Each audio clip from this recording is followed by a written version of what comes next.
아스를 낳고 아스는 히스기야를 낳고 히스기야는 므낫세를 낳고 므낫세는 아몬을 낳고 아몬은 요시야를 낳고 바벨론으로 사로잡혀 갈 때 요시야는 요고냐와 그의 형제들을 낳으니라.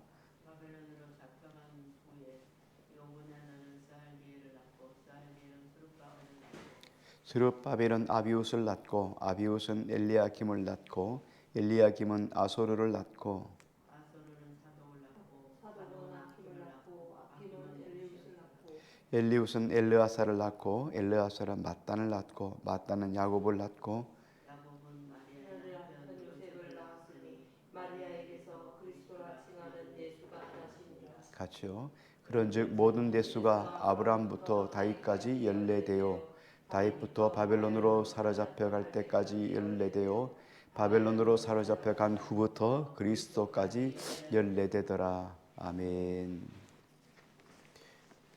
네, 계속해서 마태복음 1장 1절부터 17절 안에 있는 내용 우리 함께 계속 강의하고 있습니다. 우리 세 번째 오늘 시간에는 예수님의 족보에 오른 여인들을 좀 한번 집중적으로 우리 관심을 가지고 한번 초점을 맞춰보려고 합니다. 오늘 본문 속에 보면 5명의 여인들이 있습니다. 원래 족보는 1절 보면 예수 그리스도의 계보라 그랬잖아요. 계보라는 말이 족보라는 뜻이죠. 족보는 원래 사람의 근본 뿌리를 이야기하는 거죠. 우리가 보면 각각의 집안에 보면 족보가 있잖아요. 족보를 가면은 내가 누구가 뿌리가 누구다, 누가 근원이 누구다라는 걸 알아요. 그 뿌리로부터 몇 대 손이다, 뭐 이렇게 이야기를 하죠. 저도 마찬가지죠. 안동건 씨, 그렇죠. 중제 자손 34대 복야파 이렇게 딱 나오잖아요. 양반만 하는 거지만 이게 족보가 있어요. 근데 족보를 보면은 그 족보를 쭉 보면은 남자만 기록되어 있어요. 여성은 없어요. 보편적으로 우리 무덤에 상석을 할 때도 보통 남자들만 집어넣었는데 요즘은 달라졌어요. 요즘은 며느리 뭐 손주 뭐 다 넣잖아요. 남자 여자 구분 없이 다 넣는데 과거의 족보는 남자들만 기록되어 있습니다. 왜냐하면 혈통은 남성 위주의 사회예요. 그래서 남성의 혈통을 따라서 되어졌기 때문이에요. 그래서 여자들이 시집 가서 아들을 낳으면 남편이 어느 나라 사람인가, 남편이 어떤 사람인가에 따라 족보가죠. 뭐 예를 들어서 김씨 여인이 김씨의 아가씨가 뭐 그 박씨하고 결혼을 했습니다. 그러면 아들은 박씨가 되는 거죠. 박씨 혈통을 따라가는 거예요. 박씨 집에 시집을 갔다 이렇게 이야기를 하잖아요. 그래서 혈통은 남성 위주로 계속 내려갑니다. 그렇기 때문에 여성이 족보에 올라간다는 것은 이거 희귀한 일이에요. 아주 희귀한 일이고 특별한 일이죠. 그런데 보면 오늘 성경에 보면 예수님의 족보에 보면 이례적으로 5명의 여인의 이름이 기록되어 있단 말이죠. 그래서 여기 보면 5명의 여인들을 쭉 보면 4명은 어떤 사람들이냐면 우리가 보면 사회적으로 도덕적으로 조금 비천한 여인이에요. 아주 비천한 여인인가 하면 그 중에 하나는 이제 남은 하나는 마리아이죠. 그렇죠. 순결하고 순결하고 뭐 그런 여인이죠. 그래서 오늘 이 5명의 여인에 대해서 조금 집중적으로 생각을 해보려고 합니다. 첫 번째 여인은 우리 3절 우리 같이 읽을까요? 3절입니다. 시작. 일단 다말에게서 베레스와 세레를 낳고. 베레스는 헤스론을 낳고 헤스론은 람을 낳고 예, 여기 다말이라고 하는 사람이 나오는데 이게 여자잖아요. 다말은 유다의 며느리입니다. 유다의 며느리인데 유다의 2 아들과 살았어요. 그런데 아들을 낳지 못하고 그냥 과부가 되어 버렸어요. 그러니까 후손이 없잖아요. 오늘날로 말하면 그 당시의 상황으로 말하면 계대 결혼을 해야 되는 거죠. 다음번 남자 아들을 맞아가지고 형님의 자녀를 낳아줘야 돼요. 그래야 대를 이어가거든요. 근데 2 아들이 결국 다 죽어버렸으니까 마지막 아들 셀라가 있는데 셋째 아들은 아직 어려요. 그러니까 이 아이가 장성하면 내게 주겠다 하고 그렇게 이야기를 해요. 그래서 이 여인이 계속 기다리는 거예요. 기다리는데 이 시아버지가 무슨 이유인지 알지 못하지만 셀라를 줄 생각을 안 하는 거예요. 셀라가 이제 남자 역할을 해야 될 성인이 됐는데도 불구하고 안 주는 거예요. 그래서 어느 날 자신이 매춘부로 그 아버지 유다가 양을 치러 다른 지역으로 가는데 그 다른 지역에 그곳에 가서 매춘부로 자기를 분장해서 그 시아버지를 유인하죠. 그래서 동침을 하게 됩니다. 그리고 그로 인해서 아들을 낳게 되죠. 쌍둥이 아들을 낳게 됩니다. 이거 보니까 베레스와 세라를 낳았다. 오늘 이 여인에 보면 이 여인의 행실을 보면 상당히 칭찬받을 여인이 아니죠. 어떻게 시아버지하고 어떻게 사이에서 이 자식을 낳을 수 있을까? 이거 아주 이 일에 대해서 진짜 아주 안 좋은 일이에요. 칭찬받지 못할 일이에요. 그런데 이 다말에게서 뭐가 나왔습니까? 예수 그리스도가 나왔다는 얘기예요. 그러니까 여기서 이 이야기는 뭡니까? 이 여인이 지금 한 행동은 지금 자기에게 혈통, 자기 남편의 혈통을 이어가려고 자기 시아버지하고 관계 속에서 이 자식을 낳았지만 그 자식을 낳는 그 행위가 믿음의 행위가 되어서 장차 예수 그리스도가 이 땅에 오시게 된 거룩한 통로가 되었다는 거예요. 성경은 이걸 가지고 뭐라고 보냐면 믿음으로 보는 거예요. 그러니까 믿음으로 자녀를 낳았다 이렇게 보는 거예요. 유다가 이 며느리가 임신했다는 소식을 듣고 죽이려고 작정하죠. 왜냐하면 그 당시에 이렇게 간음하다 걸리면 그냥 죽이는 거잖아요. 돌로 쳐 죽이고 죽이는 거예요. 그런데 다말이 가만히 있지 않죠. 돈을 달라 하니까 지금 돈이 없고 양을 팔아가지고 그 돈을 주겠다. 그러면 그때까지 증표를 달라. 그래서 그 시아버지 유다의 지팡이 그리고 끈 그리고 도장 이 세 개를 딱 받아놨어요. 그리고는 그때 죽이려고 하니까 다 데리고 오라 그랬더니 이 사람 이 주인이 나를 임신하게 했던 사람이다 하고 보니까 시아버지 자기 거거든요. 그래서 이 다말을 향해서 이렇게 이야기를 합니다. 저는 나보다 지혜로운 여인이다. 지혜롭다. 왜? 자기가 셀라를 안 주니까 결국은 자기의 계보를 이어가기 위해서 자녀를 낳은 거잖아요. 그래서 결국은 유다 집안의 장자를 낳게 하기 위해서 계속해서 그래서 시아버지와의 관계 속에서 이런 자녀를 낳게 되죠. 다말은 결국 베레스와 세라를 낳았어요. 쌍둥이를 낳았어요. 이 쌍둥이를 키워요. 남편은 없잖아요. 그러니까 평생 과부로 지냈어요. 비천한 여인이지만 하나님이 이 여인의 믿음의 행위 이걸 보시고 하나님의 족보에 올려놓으신 거예요. 참 놀랍죠. 그래서 하나님은 그가 자식을 낳게 하려고 하는 그 행위를 보시고 믿음으로 하나님이 간주하신 거예요. 자, 오늘 우리가 살아가는 동안에 믿음이다. 그래서 막 믿음으로 어떤 행위적인 것들을 하는 것보다가 내가 살아가는 삶 속에 하는 것을 오늘 다말을 통해서 우리에게 교훈으로 주고 있습니다. 두 번째 우리 라합이라고 하는 사람인데요. 우리 5절 말씀을 한번 같이 보겠습니다. 5절 같이요. 시작. 살몬은 라합에게서 보아스를 낳고. 예. 여기 보니까 살몬이 라합에게서 보아스를 낳았다. 그래서요. 라합도 만만찮아요. 라합도 이 다말은 시아버지하고의 관계 속에 자녀를 낳았으니까 아주 지탄을 받을 수밖에 없는 이런 상황이 됐지만 다말은 자체가 이미 기생의 신분이에요. 여리고 성에서 그렇죠. 술 팔고 몸 팔던 여인이었어요. 기생이었단 말이죠. 그런데 라합이 어떻게 했습니까? 이스라엘 백성들이 다 쳐들어온다는 걸 알아요. 그리고 이스라엘 백성들이 하는 역사들, 홍해를 가르고 광야 속에서 큰 강한 적들을 하나님께서 물리치시는 것들, 요단을 가르게 했던 것들을 다 들었어요. 그런데 여리고성 사람들이 전부 다 간담이 녹아서 마치 물같이 되었단 말이죠. 그런데 아무도 이스라엘 백성들에 대해서 항복하려고 하는 마음이 하나도 없어요. 정보를 알았으면 그 정보에 대한 믿음을 가져야 되는데 아무도 정보에 대한 믿음을 가지지 않았어요. 그런데 이 다말은 그 정보를 가지고 믿음을 가진 거예요. 아, 하나님의 백성들을 만나면 살겠구나. 근데 마침 그때 정탐꾼들이 왔다가 발각이 됩니다. 도망을 가다가 이 기생 라합의 집에 들어갔어요. 근데 하나님의 섭리였죠. 그 많은 사람들 중에서 어떻게 기생 라합의 집에 들어갈 수 있었겠어요? 그런데 그 기생 라합이 그 정탐꾼을 숨겨줘요. 그리고 무사히 빠져나갈 수 있도록 해주었죠. 그리고 그들과 약조하는 거예요. 너가 우리와 나와 내 집을 구원하라. 그렇지 않으면 난 너희를 숨겨둘 수 없다. 그들이 자기 생명을 담보로 해서 내가 그렇게 말하겠다 하고 약속을 합니다. 그리고는 그들이 가고 난 다음에 약속했어요. 여리고성이 무너질 때 그 문 밖에다가 빨간 줄을 달아 놓으라는 거예요. 그 줄을 보고 거기만 무너지지 않겠다는 거예요. 자, 그런데 하나님이 여리고성 무너뜨릴 때 어떻게 했습니까? 막 공격을 해가지고 칼로 다 죽이고 그 집만 살려둔 게 아니에요. 그런 게 아니고 여리고성은 돌기만 했단 말이죠. 하루 한 바퀴씩 돌아서 6바퀴 돌고 마지막 7번째 날에는 7바퀴를 돌았죠. 그리고 13바퀴예요. 13바퀴를 돌고 나서 함성을 와 하고 소리를 지르는 순간에 여리고성이 무너졌는데 고기만 남았어요. 너무 놀랍지 않습니까? 기생 라합의 집만 딱 남은 거예요. 놀라운 일이죠. 근데 하나님이 그렇게 하셨어요. 하나님이 그 기생 라합에 뭘 봤어요? 믿음을 보신 거예요. 믿음으로 정탐꾼을 숨겨줬다는 거예요.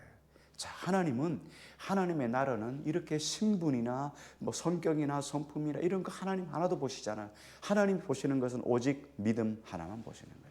그래서 그 여인이 몸을 파는 기생이었어도 하나님은 그의 믿음을 하나 보시고 하나님이 살려주셨는데, 이 여인이 살몬과 결혼을 해가지고 자녀를 낳았는데 보아스를 낳았다는 거예요. 보아스는 누굽니까? 이새의 할아버지잖아요. 그래서 오늘 천한 여인 기생 라합을 통해서 예수님의 족보에 올라가게 된 거예요. 자, 그러니까 하나님은 믿음의 사람은 족보에 올리시는 거죠. 자, 세 번째 보면 또 룻입니다. 5절 말씀을 다시 한 번 더 읽겠습니다. 같이요. 시작. 살몬은 라합에게서 보아스를 낳고 보아스는 룻에게서 오벳을 낳고 오벳은 이새를 낳고. 네, 룻이 또 어떤 여인입니까? 자, 룻은 이방 모압 여인이잖아요. 자, 나오미가 흉년을 맞아서 모압 지방으로 갔습니다. 모압 지방으로 갔는데 거기에서 남편을 잃어버려요. 그리고 두 아들도 그 모압에 있는 여인들과 결혼을 했는데 두 아들도 죽어버렸어요. 그러니까 과부만 셋만 남아있어요. 그런데 하나님이 자기 땅 베들레헴에 하나님이 복을 주셔서 그 땅에 풍년이 들었다는 소식을 듣고 이 땅에서도 흉년이 들었으니까 자기 고향으로 돌아갈 생각을 합니다. 돌아가는데 이 두 여인들이 자기 고향으로 돌아가면 어떻게 살아갈 방법이 없잖아요. 막연하잖아요. 그러니까 너희 집이 있는 이 땅에서 삶을 살아라 그랬더니 한 여인은 돌아가고 한 여인, 여기 보니까 그렇죠, 한 여인 룻만 어머니를 따라가는 거예요. 어머니 백성이 나의 백성이 되고 어머니 민족이 나의 민족이 되겠습니다 하고 어머니를 따라갔어요. 그래서 시므부와 함께 이곳에 온 거예요. 자, 이스라엘로 돌아온 거죠. 그런데 룻은 시므의 신앙을 본받았어요. 그리고 하나님을 공경하는 여인이 된 거죠. 자, 그래서 그 여인의 조상 중에, 다윗의 조상 중에 유력한 사람이 있는데 보아스예요. 보아스가 있는 그 밭에 오늘 마침 이 여인이 그 밭에 가게 돼요. 성경에 보면 성경은 항상 이렇게 해요. 마침 보아스의 땅이고, 그렇죠? 마침 다시 들어가는 배가 있고, 성경에 보면 다 이게 뭐예요? 하나님의 작정, 하나님의 섭리 아래 있다는 걸 우리에게 말씀해 주고 있어요. 그래서 보아스의 밭에 가서 이삭을 줍는데 보아스가 그 여인을 바라보니까 누구냐 이랬더니 당신의 근족 중에 있는 그 이방 땅에서 온 나오미의 며느리입니다. 홀로 있습니다. 그러니까 좋게 봤어요. 그리고는 그에게 이삭을 다 거두지 말고 많이 좀 뿌려 놓으라.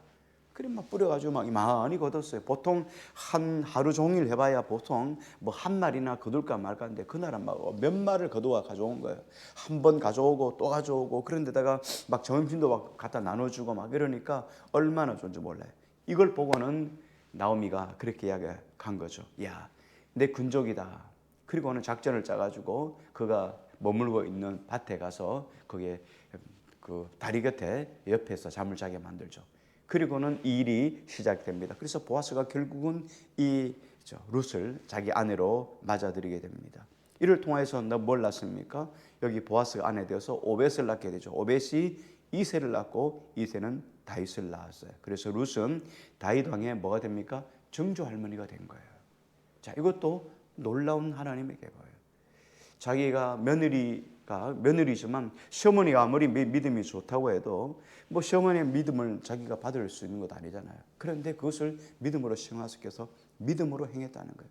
시어머니 나오미가 한 것을 그대로 받아들였어요. 그래서 보아스를 자기 남편으로 받아들였고 보아스가 나이가 많단 말이에요. 그런데도 남편으로 받아들여서 자녀를 낳아서 다윗 왕의 증조 할머니가 된 거죠. 자, 네 번째 보면 6절입니다. 같이 읽겠습니다. 6절요. 시작.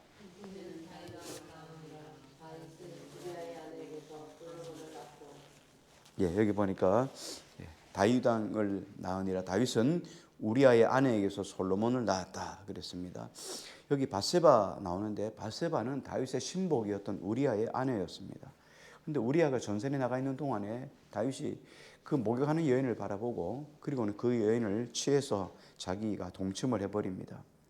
그러나 덜컥 임신이 되니까 뭐 그걸 숨기려고 가서 우리아를 전쟁 중에 불러가지고 그냥 집에 가 동침을 하게 해서 흐려 놓게 만드는 거죠. 그래서 그로 인하여 자녀를 낳는 것처럼 아주 교묘하게 했다가 결국은 그게 잘 안 됐어요. 얼마나 충성스러운지 집에도 들어가지 않고 그냥 성전 문간에서 잠을 자고는 문간에 잠을 자고는 돌아가요. 그러니까 다윗이 할 수 없이 편지 서신을 보냅니다. 자기를 죽여달라. 우리아를 극렬한 전쟁에 보내서 죽게 하라고. 자기를 죽는 서신을 품에 안고 가가지고 그렇죠. 자기 군대 장관에게 요압에게 이야기를 하죠. 그 요압이 그렇게 해요. 그리고 결국은 우리아가 죽습니다. 우리아가 죽고 난 다음에 다윗의 아내로 된 거죠. 근데 그 안에서 그 사이에서 누가 나옵니까? 솔로몬이 나오는 거죠. 솔로몬이 돼요. 자, 그래서 메시아의 족보에 오르는 영광을 누리게 됩니다. 자, 그런데 여기에 참 희귀한 게 있어요. 여기 주목해 볼 것이 뭐냐면, 자, 유다는 자, 어떻게 했죠? 유다는 다말에게서 낳았죠. 다말에게서 그렇죠? 베레스와 우사를 낳았다. 그렇게 말했죠. 살몬은요, 라합에게서 보아스를 낳았죠. 보아스는요, 룻에게서 오벳을 낳았죠. 자, 그러면요, 다윗은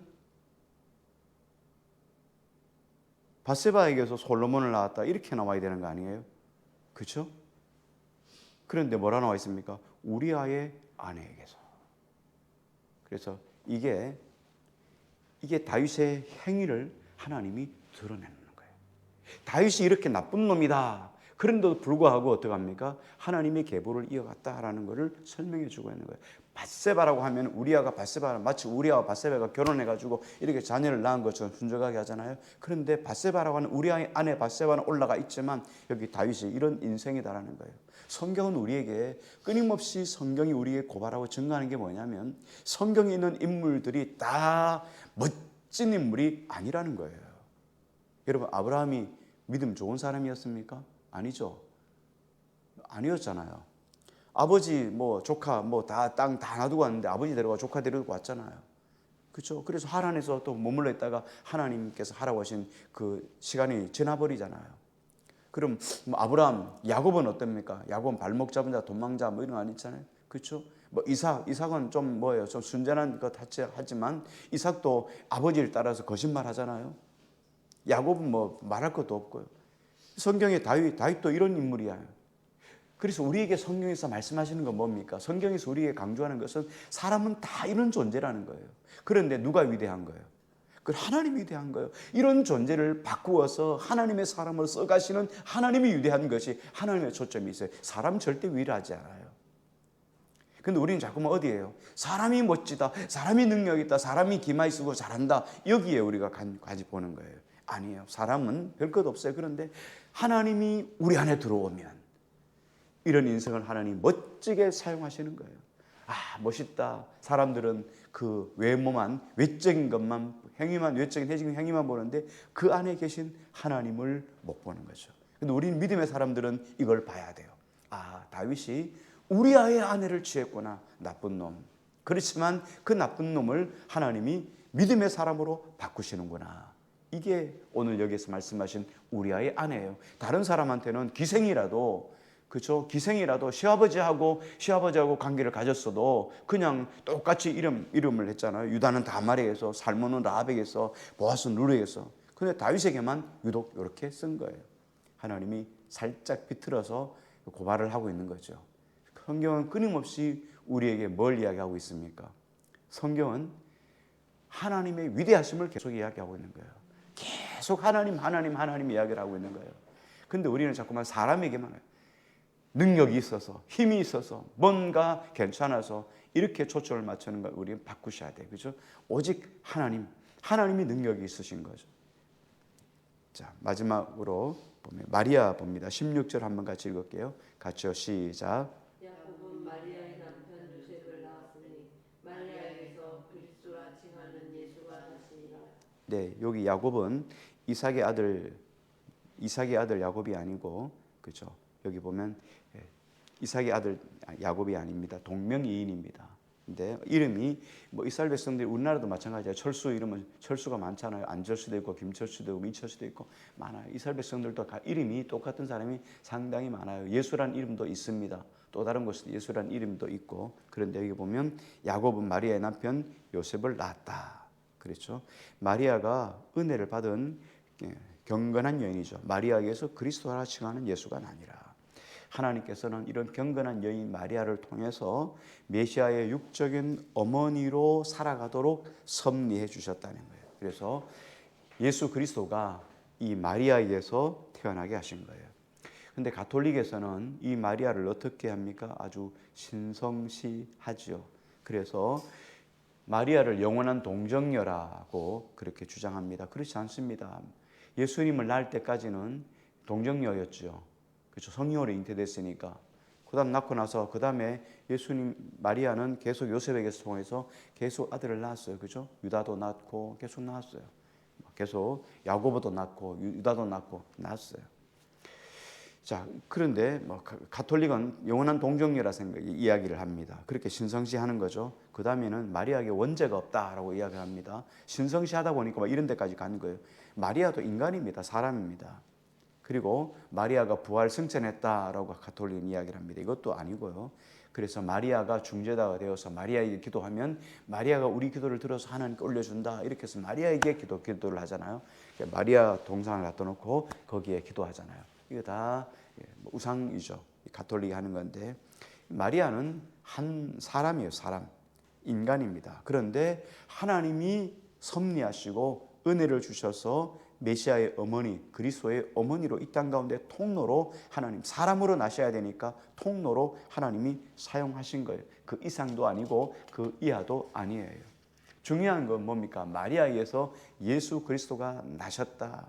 이 마리아를 통해서 나셔서 마리아도 참 귀하지만 더 중요한 건 뭡니까? 더 중요한 건 그리스도예요. 그리스도에게 초점이 맞춰져야 되는데 자꾸 마리아에게 초점이 맞춰져 있단 말이에요. 그러면 어떻습니까? 그러면 쭉 올라가면 다말도 그죠? 존경을 받아야 되고 룻도 존경을 받아야 되고 뭐 다 존경을 받아야 되잖아요. 그거 아니죠. 그러니까 아니고 그를 통해서 나온 예수 그리스도에게 초점이 맞춰져 있어야 돼요. 예수 그리스도는 무엇을 의미합니까? 예수 그리스도는 하나님이 우리를 얼마나 사랑하시는가를 보여주는 상징물이 예수 그리스도예요. 우리를 얼마나 사랑하셨냐면 예수님을 죽이시기까지, 사람으로 이 땅에 오시기까지 우리를 사랑하시는 것이 바로 예수 그리스도예요. 그래서 예수 그리스도를 통해서 우리는 뭘 봐요? 하나님이 우리를 얼마나 사랑하시는가, 나를 얼마나 사랑하시는가를 바라보는 거죠. 이게 성경의 이야기라는 거예요. 자, 결론을 내립니다. 하나님은 이렇게 여인들을 택해서도 하나님의 일을 하게 하시는 분이에요.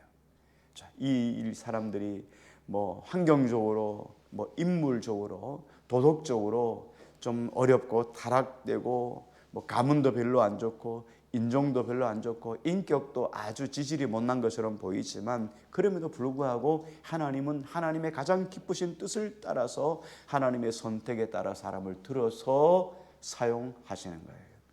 자, 그러니까 어떻게 해요? 그러니까 선택해 주시는 하나님이 위대하신 것이지 사람에게 있지 않다는 거예요.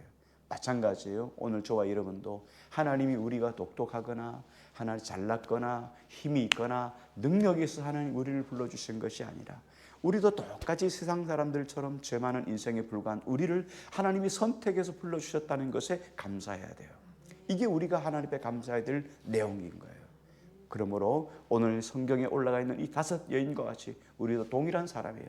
내 인격이 별로 좋지 않아요. 그런데도 하나님 나를 선택해 주셨어요. 내가 별로 가문도 별로 안 좋아요. 그런데 하나님 나를 선택해 주셨어요. 내가 성질머리 많고 내가 별로 안 좋고 가문도 별로 안 좋고 인물도 별로고 가진 것도 없지만 그럼에도 불구하고 하나님이 나를 선택해 주신 이유는 뭐냐면 하나님이 자신이 있는 거예요.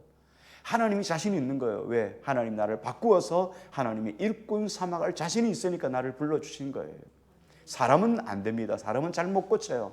결혼해가지고 뭐 평생 고쳐보려고 막 고치다 하는 환갑 맞고 뭐 6순, 7순, 8순 가도 안 되는 거예요. 인생이에요. 그런데 하나님은 어떻습니까? 하나님은 우리 이 그치지도 못한 인생을 바꾸셔서 멋진 인생으로 바꾸어 가신 하나님의 능력이에요. 이런 우리를 선택하셔서 이끌어 가시는 하나님께 영광을 돌리기를 주의 이름으로 축원합니다.